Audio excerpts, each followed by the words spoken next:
going on, guys? It's your boy Billy Chuck coming at you with another episode of Billy Chuck's 30 Minutes of Mayhem. Let's go. In this episode, we're going to tackle the hardcore band Hatebreed.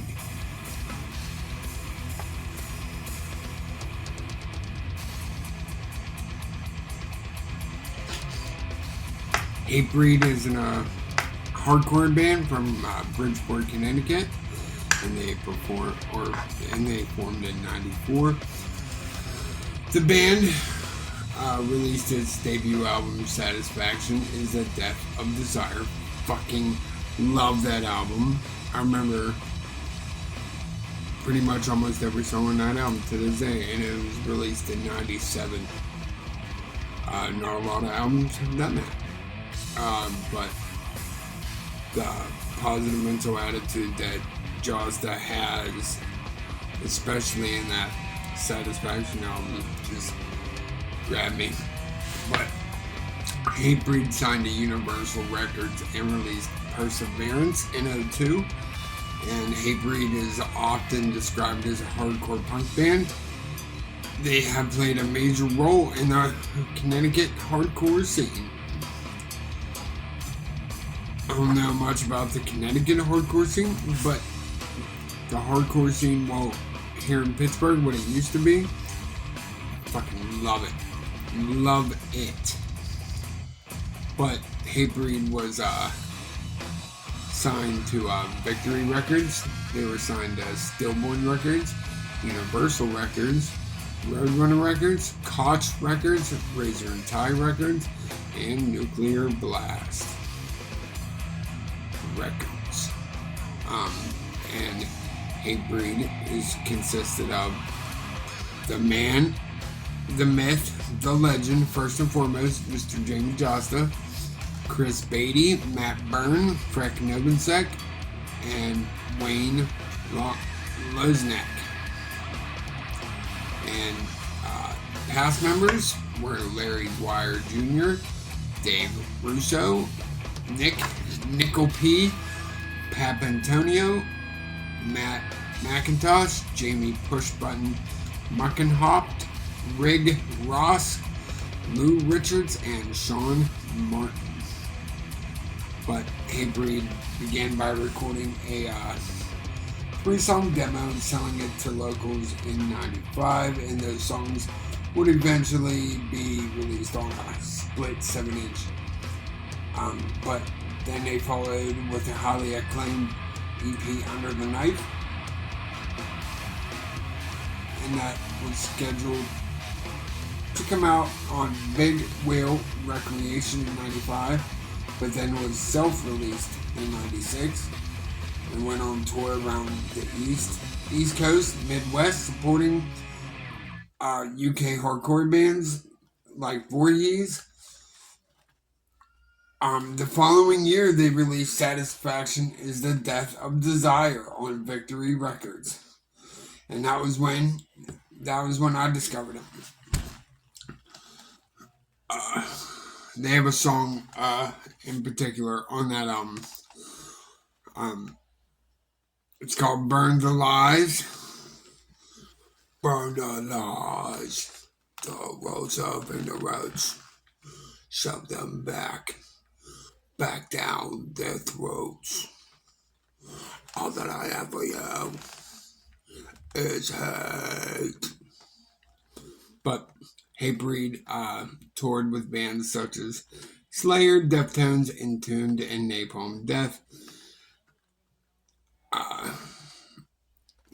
They influenced Hatebreed's music and brought them to the attention of many non-hardcore fans. So they broadened the spectrum a little bit, and that's how it goes. Then in the band's next two releases, '02's Perseverance and especially '03's The Rise of Brutality. That was a badass album too. After the release of The Rise of Brutality, the band took part in the '04 Unholy Alliance tour in Europe with Slayer, Slipknot, and Mastodon. In 2006, Hatebreed went on an extensive European tour, in which included a performance at the Download Festival at Castle Donington in the UK. Immediately following the European tour, they played the main stage at Ozfest 06 alongside Dragon Force, Lacuna Coil, Avenged Sevenfold, Disturbed, and co-headliners System of a Down. Fucking love System of a Down too. But Hatebreed's fourth album, Supremacy, was released in August of 06, and that was released with Roadrunner Records, featuring new guitarist Frank Novinek, who had previously spent time playing with Ringworm, Terror, and Integrity. Terror, like, that's a badass band too. I might actually do an episode on them. But Jamie Josta, he described it as an all-out onslaught of completely adrenaline-charged, in-your-face brutality. If that doesn't sum up, like, what their music is. But on September 13th, 06, former guitarist Lou Richards committed suicide at the age of 35. He had played on 97's Satisfaction album and left the band in 02. You know, when it comes to suicide, guys, I'm very partial. Because I've been there. I myself have stared down the barrel of a gun with right through my head. And if it wasn't for my daughter and me being a new dad, then I might not be here today. But anywho, Hatebreed headlined the second stage on the 07 Ozfest tour.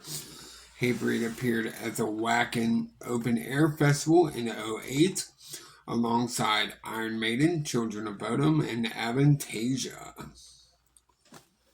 But, give me one second. In April of 08, Hatebreed signed a worldwide deal with Koch Records for the release of a live DVD, a live album, and a cover album. On September 2nd, they released their concert DVD entitled Live Dominance. And not to get off topic here, guys, but just a positive message that Hatebreed has behind its music, as well as a lot of hardcore bands do. But since the history of ever, I've always listened to more negative messages with metal, and Hatebreed got me out of the rut that I was in and showed me that there is light at the end of the tunnel. There is cheese at the end of that tunnel, and I'm all about that PMA now, that positive mental attitude. So, thank you, Hatebreed. Thank you, Mr. Josta, for everything. But on February 9th, 09, guitarist Sean Martin quit the band. Sean quit the band to pursue other interests in music that are more studio-related. However, he remains close to and in contact with the members of Hatebreed. In 09, the band released the album For the Lions on May 5th. That's a badass album too. It was a studio record consisting of covers of songs by artists that have influenced the band's development, which included Metallica, DRI, which is Dirty Rotten Imbeciles, Crowbar, and Cro-Mags. Also in the same year, Hatebreed's sixth studio album entitled, it was their self-titled release. It was called Hatebreed, and that was released on September 29th. In 2010, Hatebreed participated in the third annual Mayhem Festival alongside 3 Inches of Blood, Shadows Fall, and other bands. On February 17th, 2011, it was announced that Hatebreed would partake in the 4th annual Mayhem Festival to yet again headline the Jägermeister stage for 3 dates only. So it was slim pickings. Hatebreed also got to play on the 2013 Vans Warped Tour in Australia alongside bands like Parkway Drive, The Offspring, Simple Plan, The Used, and We Came as Romans. Vans Warped Tour. Now that's a throwback. I remember it was the Warped Tour of like 99 or 2000. It was when the beverage Jones Soda, I don't know if you guys remember that, but it was Jones Soda, and they were giving it away, and it was hot that day, and I drank a good bit of Jones Soda, and then I went to get in the pit, and I fucking threw up. But anywho, Hatebreed played the Warped Tour in the United Kingdom, and that was alongside Coheed and Cambria, Rise Against, Enter Shikari, Flogging Molly, Like Moths to Flames, and The Wonder Years, Sublime with Rome, and other bands. The 7th studio album, The Divinity of Purpose, was released on January 25th, 2013 in Europe, and on January 29th in North America. I don't know why there's separate release dates with countries. I never understood that. The cover art was done by Lyron Cantor. He worked with Testament and Sodom. Hatebreed released their 8th album, The Concrete Confessional, on May 13th, 2016. And Hatebreed was also announced to take part on a 2017 Vans Warped Tour as they appeared on the Monster Energy stage alongside bands like, ready for this lineup, Gwar, CKY, Carnifex, Municipal Waste, After the Burial, Silent Planet, Anti-Flag, and I'm sure there's other ones, but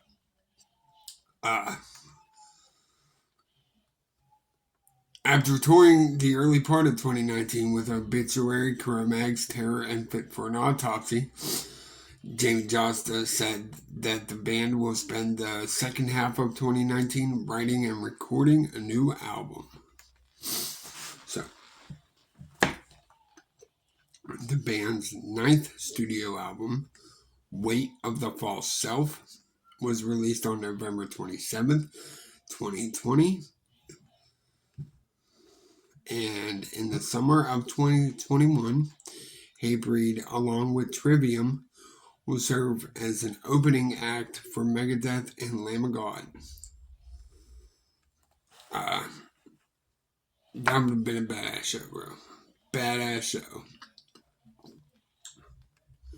Hatebreed replaced In Flames, who were forced to withdraw from the tour due to international visa issues caused by COVID.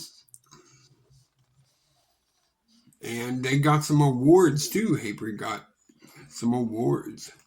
In 2004, it was announced that Hatebreed was nominated for a Grammy Award for Best Metal Performance at the 47th Grammy Awards in Los Angeles for their song Live for This. Live for this. If you don't live for something, you'll die for nothing. Live for this. And that song appeared on the album The Rise of Brutality. The award was ultimately given to Motorhead for their cover of the Metallica song Whiplash, which appeared on the album Metallic Attack, The Ultimate Tribute.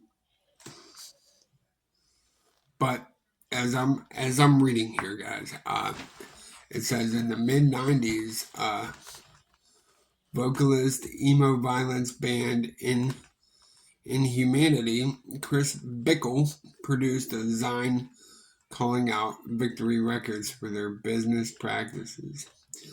Bickle attended a Hatebreed show and was quickly surrounded by the band, which threatened him with violence and called him homophobic slurs after the show. I want to know why they say homophobic slurs. Like, you can't say the word faggot. And after the show, frontman and vocalist Josta declared himself a homophobe and again threatened Bickle with violence in a voicemail. Inhumanity played this voicemail to open their shows, and when Hatebreed played in Humanity's hometown of Columbia, South Carolina, between song banter included the hatred of Bickle and his band. So obviously there's tension in the boat there. But in a CNN article published on August 8, 2012, Hatebreed was accused of being a white supremacist band in the aftermath of the Wisconsin temple shooting. Let me tell you something, before I go any further, the first time I saw Hatebreed live, I think it was at a club in Pittsburgh. I think it was Club Laga, or it may have been called Metropole. I'm not sure. Regardless, Hatebreed was on stage, and there was this cocksucker that was in the fucking crowd, and him and his fucking Nazi friends all had Nazi clothes on and had the armbands and everything, and a big, round, black girl walked right up to him in the mosh pit, knocked him out. The band disavowed any racist sentiments and expressed deep disappointment in the U.S. cable news channel on Twitter. CNN later became aware of the error, removed Hatebreed's name from the piece, and apologized for the mistake. But you still ran Hatebreed's name through the fucking gutter. CNN. Go fuck yourself. Hatebreed is a longtime sponsor of UFC fighter Chris Camozzi at UFC 158 in Montreal. On March 16, 2013, Camozzi claimed he was required by the UFC for some reason to cover Hatebreed's logos on his t-shirt and his introduction banner with black tape. In 2016, former drummer Nickel P, a member of the band from 96 to 97, he was sentenced to 45 years in prison after being convicted of a felony murder. That conviction was overturned in January of 2023, when it was discovered by attorney James Ruane and proven at trial that his trial attorney had brokered a deal with the prosecution on behalf of another client to testify against him, and that the deal was never disclosed to the court or to him. The court found his original attorney provided ineffective assistance of counsel and reversed the finding and ordered a new trial to occur.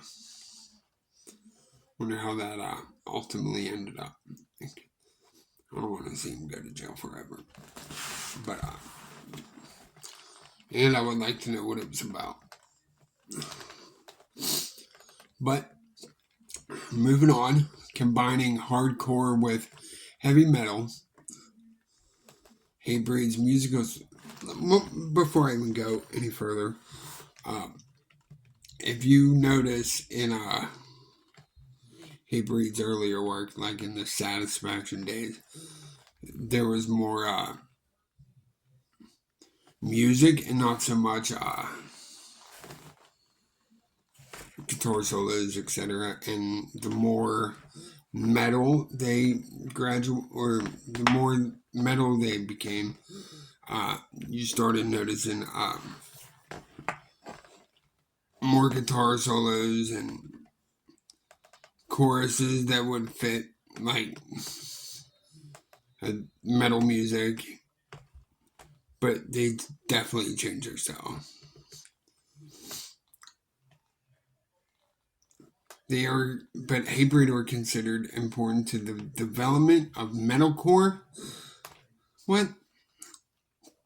Blending influences from hardcore and punk rock, as well as heavy metal subgenres such as thrash metal and groove metal.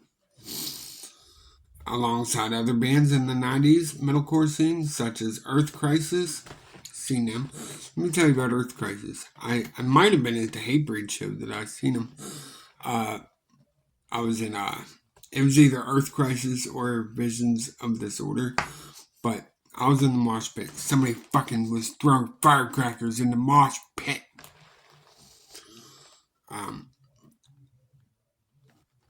Yeah. Metalcore scenes such as Earth Crisis, All Out War, Integrity, and Converge.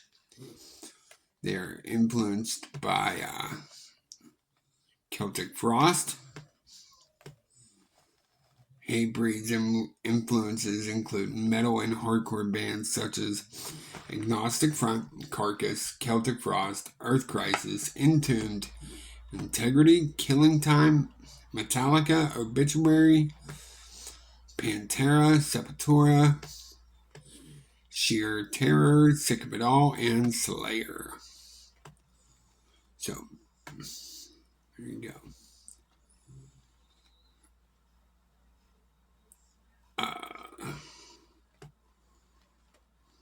But in '97, their first album, Hatebreed released Satisfaction is the Death of Desire. In '02, they had Perseverance. In '03, The Rise of Brutality. '06 was Supremacy. '09, self-titled Hatebreed. In 2013, The Divinity of Purpose. In 2016, The Concrete Confessional. And in 2020, Weight of the False Self. But it's 2023 now, Mr. Josta. Why don't you record some new shit? Let me hear it. I would love to interview you, bro. I would love to sit down and get an interview with you. Let me know. But, and as always, guys, if you like what you seen, like what you heard, and if you like spending some time with your boy Billy Chuck, hit that like button, hit that subscribe button. Let me know what you think. Leave me some comments.